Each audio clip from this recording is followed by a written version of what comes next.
Davlat xavfsizlik xizmati va bojxona xodimlari hamkorligida poytaxtimizning Yunusobod tumanidagi pochta bo'limida o'tkazilgan tezkor tadbirda Toshkent viloyatining Toshkent tumanida yashovchi 1994-yilda tug'ilgan shaxs Hindistondan yuborilgan jo'natmani qabul qilib olib, ketayotgan vaqtida to'xtatilib, tegishli tartibda tekshirildi.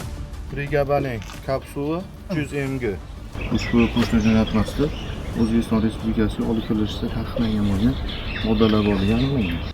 Natijada ushbu jo'natma ichida tarkibida jami 1 kilogramm 800 gramm pregabalin kuchli ta'sir qiluvchi moddasi bo'lgan 6000 dona kapsula borligi aniqlandi. Hozirda ushbu shaxsga nisbatan Jinoyat kodeksining 246-moddasi birinchi qismi bilan jinoyat ishi qo'zg'atilib, tergov harakatlari olib borilmoqda.